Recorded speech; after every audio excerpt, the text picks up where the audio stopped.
Hace 8 días tuvimos un mensaje bastante intenso, extenso, viendo todo el capítulo 7, los 60 versículos del capítulo 7, pero que en breves palabras, pues bueno, fue un mensaje desafiante porque nos enseñaba cómo la vida de Esteban y su predicación nos daba un ejemplo de que Dios está detrás de todo lo que la Biblia narra, la Biblia dice. Y durante el capítulo 7 terminamos de ver el testimonio de Esteban, quien es considerado el primer mártir de la iglesia. Este hombre joven, aparentemente, un hombre no de edad avanzada, estaba en la etapa de la adultez, que fue asesinado.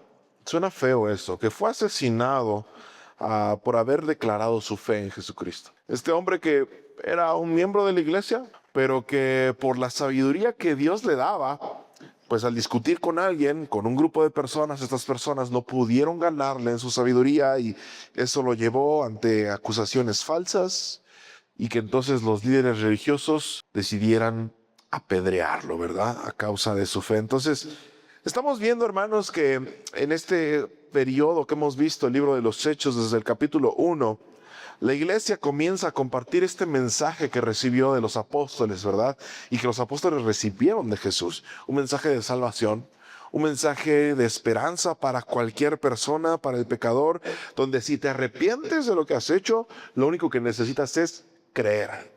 Lo único que necesitas es fe para poder alcanzar salvación y la vida tan increíble que Jesús nos ofrece, ¿verdad? Al creer en Él, una vida de bendición, una vida sí de muchas pruebas, pero también una vida en donde se nos promete que a través del sufrimiento Dios estaría caminando con nosotros, a diferencia del mundo que sufre en soledad, que sufre bajo el dominio del enemigo, que sufre sin propósito. Entonces, esta primera iglesia del libro de los Hechos comienza a afirmar su fe, comienzan a decir como que creer en Jesucristo como que sí está bueno, como que creemos firmemente en Él y entonces comienzan a multiplicarse de manera exponencial en toda la zona geográfica de Jerusalén en muy poco tiempo, ¿verdad? Y por supuesto que este crecimiento de la iglesia de Jesús no le conviene a la religión judía.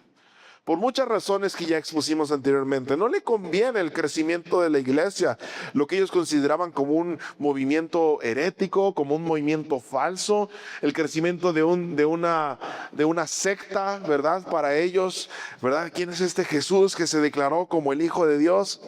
Y entonces los creyentes en Jesucristo comienzan a crecer de manera exponencial. Y les estoy dando una introducción. Y yo anticipaba la semana pasada que hablábamos de Esteban, que la muerte de este hombre no es una victoria para quienes intentaban frenar la iglesia. No es un triunfo para decir, qué padre, matamos a Esteban, ya no va a multiplicarse el mensaje. Al contrario, es un acontecimiento que impulsa el crecimiento de la iglesia de una manera increíble. Increíble. Es como si le hubieran puesto abono, ¿verdad? A esa semillita del mensaje del evangelio que se compartió en muchos lugares. Y recuerdo que alguien me dijo al finalizar el servicio que por qué había dicho que venía un tiempo de crecimiento para la iglesia, porque lo que dicen los versículos a continuación no son tiempos tan agradables para la iglesia. Parece que es lo contrario, parece que las cosas se complican más. Pero vamos a ver cómo esta iglesia, que es un ejemplo para nosotros, para nuestra vida de fe, y que está aparentemente derrotada, ¿verdad? Acaban de asesinar a Esteban. La iglesia tiene miedo, la iglesia está amenazada. ¿Cómo esta iglesia, cómo estas personas se convierten en misioneros por accidente? Y es un desafío para nosotros. Somos llamados a compartir el evangelio, pero puede que el Señor nos convierta en misioneros por accidente. Vamos a ver lo que dice este texto en el capítulo número 8, en el versículo 1 al 4. Solamente 4 versículos vamos a ver el día de hoy. Dice la palabra de Dios: Saulo estuvo de acuerdo con la muerte de Esteban, y ese día se desató una gran persecución contra la iglesia que estaba en Jerusalén, y muchos se dispersaron por las tierras de Judea y de Samaria, menos los apóstoles. Y mientras que unos hombres piadosos levantaron a Esteban y lo enterraron, y lloraron mucho por él, Saulo hacía destrozos en la iglesia, entraba a las casas y arrastraba a hombres y mujeres y los llevaba a la cárcel. Mientras tanto, los que se habían dispersado iban por todas partes anunciando el evangelio. El tema central son estos misioneros por accidente. Porque en el versículo 1, hermanos, leemos que Saulo estuvo de acuerdo con la muerte de Esteban, y en el día de la muerte de Esteban se desata una gran persecución contra la iglesia que estaba en Jerusalén. Y muchos se dispersaron por las tierras de Judea y de Samaria, menos los apóstoles. Y recuerden que versículos anteriores nos acaban de decir algo acerca de este hombre que nos dice aquí el texto, que se llama Saulo. En el capítulo 7, en el versículo número 58, dice que mientras lanzaron un fuerte grito, arremetieron contra Esteban y lo sacaron de la ciudad y lo apedrearon. Y entonces estos testigos falsos que lo acusaron de haber blasfemado a causa de su sabiduría, echaron la ropa de Esteban a los pies de un joven, suponiendo que el periodo, la esperanza de vida en el tiempo de Jesús sea de 55 a 60 años máximo. Una persona joven rondaba los 15, 20, porque después de los 20 ya era un adulto. Si en la comunidad judía eras adulto considerado a partir de los 12 años, un joven, estamos hablando, ¿verdad?, de entre los 15 y los 20. Nos habla de un Saulo que era un joven que tenía entre 15 y 20 años. Y luego el capítulo 8 nos dice que Saulo estuvo de acuerdo con la muerte de Esteban. Inmediatamente y de una manera muy breve, muy express, nos describen a Saulo. La Biblia no nos ha hablado de Saulo en el libro de los Hechos. Nos presentan a Saulo, a quien conoceremos mucho más adelante. Y este Saulo presenció la muerte de Esteban. Pero ahora nos encontramos no solamente con que la presenció, familia, sino que estuvo de acuerdo con que la gente apedreara a Esteban, este creyente en Jesucristo. Y esto es importante, iglesia, porque esta afirmación, recordemos que la Biblia nunca nos va a dar información de sobra. Siempre nos va a presentar lo preciso, lo que necesitamos nosotros escuchar. Y que nos diga que Saulo estuvo de acuerdo con la muerte de Esteban, significa que esta afirmación, que en el texto original utiliza un término que no solamente se traduce como, él estuvo de acuerdo con que esto sucediera. No, quiere decir que lo que nos dice la Escritura es que Saulo, este joven, se complació, se deleitó, se alegró de la muerte de Esteban. ¿Qué onda con este chavo, no? ¿Quién se alegra, quién se deleita en ver el asesinato de alguien? ¿Qué hay en la cabeza de este hombre llamado Saulo? Y 2 versos más adelante vemos la monstruosidad de la persona de Saulo, ¿verdad? Vamos a ir allá en un momento. Pero el detalle importante es que en este verso vemos un cambio totalmente radical para la iglesia. Un cambio totalmente radical, porque el día en que Esteban fue asesinado, el día de la muerte de Esteban, sucedió algo bien importante para nosotros, hermanos. ¿Qué pasó el día de la muerte de Esteban? Con la iglesia, ¿qué pasó con la muerte de Esteban? Bueno, ahí lo dice el versículo. Y ese día, ¿qué pasó? Se desató una gran persecución. Una gran persecución. Y vamos a dimensionar un poquito de lo que está hablando aquí, porque ese día, esta persecución que hasta ese momento había sido solamente contra Pedro, contra los apóstoles, que ya recuerdan que los encarcelaron, que los amenazaron de que ya no siguieran predicando. Bueno, el día en que mataron a Esteban, esa persecución se abrió de par en par para toda la iglesia. Una de las primeras persecuciones, ¿verdad? Primeras, porque no fue la única. Una de las primeras persecuciones que sufrió la iglesia durante muchos años, durante décadas, hermanos.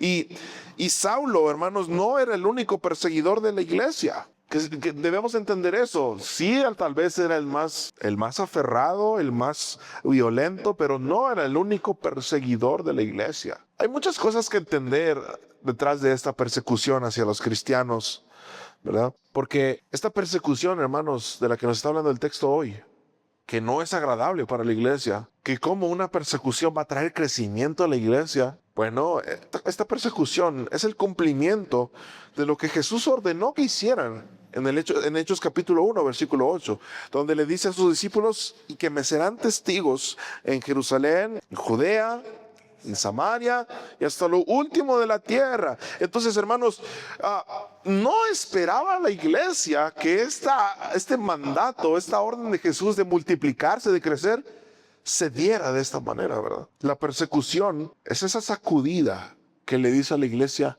tienes que salir de Jerusalén. Tienes que llevar el mensaje, tienes que compartirlo. Esta persecución es esa sacudida que lleva a los cristianos a hacer lo que habían evitado hacer durante algún tiempo, que era salir de Jerusalén. Y hermanos, ¿cómo Dios va a traer esta tragedia a su iglesia para moverlos, para salir? El resultado tan bueno de esparcir el evangelio puede que nos lleve a pensar que esta persecución fue voluntad de Dios. Eso es difícil de entender. ¿Por qué Dios va a ir contra su propia iglesia? Y lo que nos enseña todo esto en este primer versículo es que Dios puede usar y va a usar circunstancias de amenaza, circunstancias difíciles para sacudirnos de nuestra zona de comodidad, para guiarnos hacia su voluntad. A veces tenemos que ser sacudidos, dirían por ahí, por las malas, de una manera que no nos parece conveniente en nuestra vida, en lo que sea que estemos pasando. A veces parece que viene una circunstancia que no viene de parte de Dios, pero hermanos, nada escapa del control de Dios. Y tenemos que ser sacudidos de esta manera, porque de otra manera no íbamos a movernos de donde estábamos. Dios puede usar la persecución. Dios puede traer a nuestra vida circunstancias de amenaza para mover nuestra fe de un lugar a otro. Y viene el versículo 2. Nos dice que Saulo aprobó la muerte de Esteban, se deleitó en ella, la disfrutó, se complació, y entonces ese día se desató una persecución que desplazó a la iglesia a las tierras de Judea y de Samaria. Y mientras que unos hombres piadosos levantaron a Esteban y lo enterraron y lloraron mucho por él. Este es uno de los resultados inmediatos de la muerte de este hombre, para beneficio de la iglesia.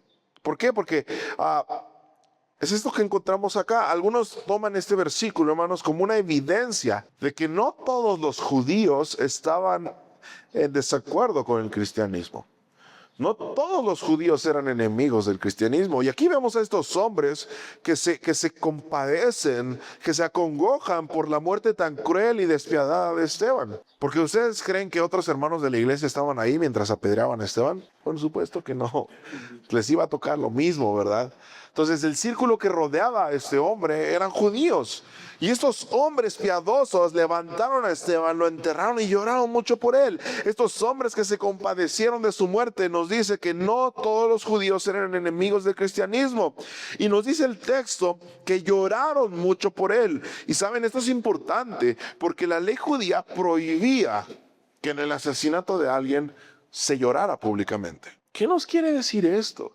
Estos judíos que están llorando por la muerte de Esteban y que se compadecen de su asesinato y lo entierran y lloran mucho por él. Este es el resultado del evangelio. Este es el resultado del mensaje que los apóstoles están predicando, porque esto significa que aquellos hombres sintieron un profundo arrepentimiento de lo que habían hecho. Un profundo arrepentimiento de lo que habían hecho. Vemos de qué manera ahora el reino de Dios, hermanos, en un contexto de muerte, de tragedia, Dios lo agarra y dice: voy a tocar corazones. Este es mi plan. Esto no está improvisado. Esto tenía que pasar porque mi iglesia va a crecer. Y mientras que estos hombres levantaban a Esteban y lo enterraron y lloraron mucho por él, ¿qué es lo que hacía nuestro otro personaje favorito?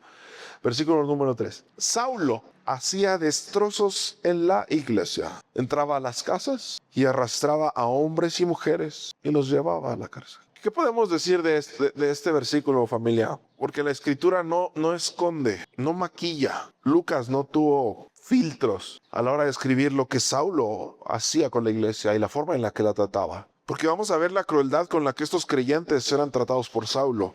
Ahí en Hechos 8:3 nos dice que él entraba a las casas, arrastraba, ¿verdad?, a los hombres y mujeres que eran creyentes y los llevaba a la cárcel, como animalitos, ¿verdad? Como verdaderos delincuentes. Y luego más adelante, en el capítulo 9, versículo 1, nos dice también que Saulo aún lanzaba amenazas de muerte contra los discípulos del Señor cuando fue a ver al sumo sacerdote. ¿Alguien ha recibido una amenaza de muerte real, seria? Quienes sí, yo me imagino que saben qué se siente.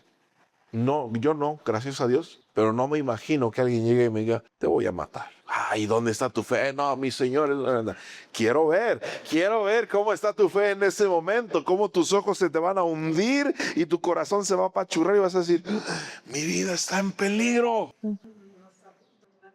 Bueno, mis abuelitos tienen un testimonio, ¿verdad? Cuando predicando, pues entraron estas personas con armas, ¿no? Estaban predicando y al ver la muerte tan cerca, las cosas cambian. Y luego también en el capítulo 22, el mismo apóstol Pablo dice cómo trataba a la iglesia en el capítulo 22, versículo 4. Perseguía a muerte a los de este camino.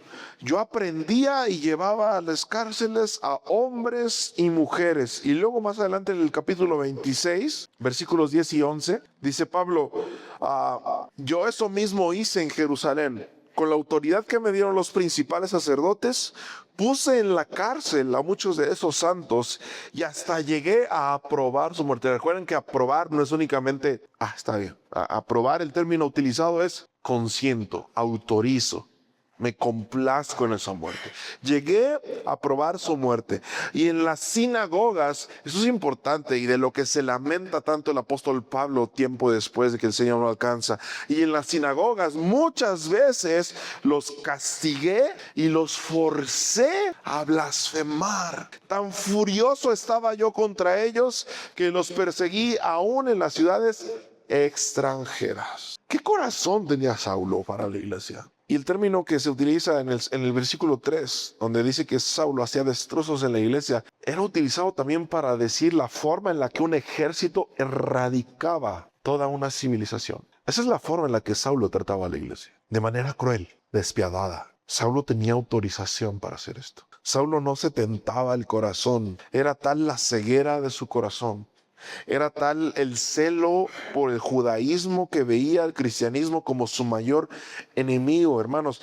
Sin embargo, aunque este tipo de persecuciones de la cual nosotros estamos leyendo ahora, que sucedieron hace más de 2000 años, bueno, cerca de 2000 años, pueden parecernos atemporales. Pueden parecernos persecuciones inhumanas de una civilización que aún no ha progresado. Sin embargo, familia, estas persecuciones siguen siendo una realidad en nuestros tiempos. Y hay casos documentados donde cristianos en Medio Oriente, en regiones islámicas, reciben este tipo de tratos como los que Saulo le daba a la iglesia hace cerca de 2 milenios. Son arrastrados, son exhibidos, son desnudados, son asesinados a sangre fría, son obligados a blasfemar. Te descubren con una Biblia, es pena de muerte. Entonces, creo que es Corea del Norte. Hoy, 2026, es una realidad. ¿Y dónde está Dios en todo esto, iglesia? ¿Por qué permite que sus hijos mueran? ¿Por qué permite que sus hijos sean arrastrados como animales?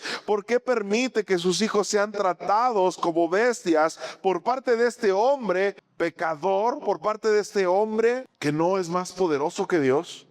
¿Por qué Dios permite eso? ¿Dónde está Dios? ¿Por qué no es tan fácil que Dios hubiera eliminado a Saulo y que hubiera dicho, a ver, ¿por qué te metes con mi iglesia? ¿Por qué Dios no puso un ejército de ángeles alrededor de la iglesia para que nadie entrara y nadie molestara a la iglesia? ¿Por qué no lo hizo? ¿Por qué no mata a quienes hoy están persiguiendo a los cristianos? ¿Por qué no? Dios puede hacerlo, sí. ¿Por qué no? Versículo 4. Mientras tanto, los que se habían dispersado iban por todas partes anunciando el evangelio. Y esta es la extrañeza, la rareza de la soberanía perfecta de Dios. Algunas Biblias dividen del versículo 1 al 3 nada más. Pero nos extendemos hasta el versículo 4 porque mientras Saulo hacía destrozos en la iglesia, entraba a las casas, arrastraba a hombres y mujeres por igual, los llevaba hasta la cárcel. Mientras Saulo perseguía a la iglesia,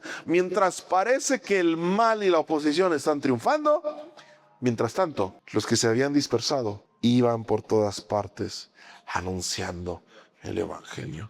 Y hermanos, aquí es donde estamos nosotros. Porque hermanos, estas personas que fueron dispersadas no eran todos pastores, no eran todos evangelistas. No eran todos expertos en la Biblia. Eran hombres, mujeres pequeños, muchos sin preparación. Sin embargo, los que se habían dispersado iban por todas partes anunciando el evangelio. ¿Y eso qué significa, familia? Estos que se convirtieron en misioneros por accidente, porque no tuvieron de otra, porque si se quedaban en Jerusalén seguramente los iban a matar. La persecución simplemente sirvió para una cosa: extender la iglesia. Nada más. Dios usó la muerte, la persecución, el miedo, la amenaza para que su iglesia saliera y compartiera el mensaje. Y no debemos pensar que los que salieron de Jerusalén salieron como predicadores expertos, formales, formadísimos. La mayoría de estos eran, como ustedes y como yo, miembro más de la iglesia, que hablaban de Jesús a donde quiera que fueran. Y cuando dice la Escritura que ellos compartieron o anunciaron el evangelio, no significa otra cosa más que compartieron las buenas nuevas. Jesús viene a salvar. Y nada más. Cuando nosotros vemos esto, hermanos, estas personas que en una situación difícil, imagínate que tengas que irte de tu lugar porque están amenazándote de muerte, y lo primero que vas haciendo en el camino es la razón por la que te están amenazando de muerte. Es un desafío para nosotros, porque podemos ser como estos primeros cristianos. Podemos compartir las buenas nuevas de lo que Jesús ha hecho en nuestras vidas. Y la mayoría de las personas, hermanos, esto es real. La mayoría de los creyentes no vienen a Jesús por un excelente predicador. La mayoría de las personas no vienen a Jesús a través de un evangelista profesional. La mayoría de las personas vienen a Jesús a través de personas como nosotros, que compartimos lo que Jesús ha hecho en nuestras vidas. Y quiero terminar con esto, que tal vez no nos va a gustar. A mí me incomoda, pero me lleva a confiar en el Señor. Es una cita de un pastor teólogo muy famoso. Muchos de ustedes conocerán, Charles Spurgeon, que dice lo siguiente: en cada iglesia donde realmente hay el poder del Espíritu de Dios, el Señor va a causar que sea esparcida, más o menos. Él nunca quiere que una iglesia sea como una nuez cerrada en su cáscara. El precioso perfume del Evangelio tiene que ser derramado, esparcido, para endulzar el aire. Y hermanos, muchos de nosotros estamos cómodos en nuestra zona de fe. Y vienen pruebas y vienen dificultades y las sobrellevamos. Y aquí, Señor, me quedo en mi base, en mi lugar seguro. Sin embargo, cuando comienza la persecución de la iglesia, podemos ver a un Dios que utiliza circunstancias totalmente difíciles para mover la vida de la iglesia hacia afuera. Tal vez la situación tan tremenda que Dios ha traído a tu vida ahora, la persona tan difícil y tan hostil que te ha traído a tu trabajo, a tu familia, la situación tan extraña por la que estás atravesando ahorita, no pienses que no viene de parte de Dios. No pienses que no viene de parte de Dios. Dios puede y tal vez está usando eso para mover tu fe, para que compartas tu fe, para que contagies ese mensaje de las buenas nuevas. Tal vez Dios te está convirtiendo en un misionero por accidente. ¿Qué estás haciendo con esa circunstancia? Porque lo que Saulo buscaba provocar a través de su persecución era el silencio, era frenar a la iglesia. Sin embargo, la iglesia no se detuvo, la iglesia no se cayó. La iglesia, aún en esa dispersión, fue compartiendo el mensaje del evangelio. Y hoy para nosotros, hermanos, la enseñanza es muy práctica porque nos invita a aprovechar toda circunstancia, sea buena o sea mala. Aprovechar toda circunstancia para ser como estos primeros cristianos que no tuvieron miedo. En medio de tiempos en donde estamos tan acostumbrados al mejor no hablemos de temas de la religión, mejor no me hables de Dios, mejor no me hables de fe. Aprovecha esa persecución para compartir a Jesús. Vamos a orar. Señor, gracias por este mensaje. Gracias por el ejemplo de esta iglesia, que sin duda alguna son ejemplo para nosotros en muchas cosas. Una iglesia que fue perseguida, una iglesia que no se detuvo a pesar de las amenazas de muerte, Señor. Una iglesia que estaba tan convencida y tan enamorada de ti, que ni la muerte, ni las amenazas, ni el peligro, ni la persecución la pudo detener. Queremos ser como esa iglesia, Señor, tan convencida, tan enamorada del Evangelio, que nada, Señor, pueda detener nuestro trabajo de compartir este mensaje. Y que entonces aprovechemos estas circunstancias difíciles que estamos atravesando para contagiar, para comunicar. No necesitamos ser expertos, Señor, en la Biblia para poder hablar de ello. Únicamente decir lo que tú has hecho en nuestras vidas. Y entonces, Señor, tú harás tu obra. Tú tocarás corazones. Tú traerás arrepentimiento, Señor. Tú traerás comisión de pecado. Y tú añadirás a esta iglesia a los que habrán de ser salvos, Señor. En el nombre de Jesús te damos gracias por tu palabra. Te damos gracias, Señor, por el tiempo que nos permites disfrutar de tu presencia en este lugar. Y te rogamos que cuando salgamos de este lugar, de esta iglesia, de este espacio que nos has regalado para compartir este tiempo en familia de fe, que entonces podamos volver a casa, seguir disfrutando de nuestra familia, alimentarnos y recargar nuestra fe para que el día de mañana, al volver a nuestras actividades normales, sigamos confiando en ti, Señor. Sigamos creyendo en ti, sigamos dependiendo de ti en todo sentido, Señor. Que en lo que sea que hagamos, tú nos bendigas, Señor. Y en medio de una situación donde nuestro país está atravesando dificultades en todo sentido, Señor, que nos uses para marcar la diferencia. En el nombre de Jesús te pedimos esto. Te damos toda la alabanza, Señor, toda la gloria solamente a ti. Amén.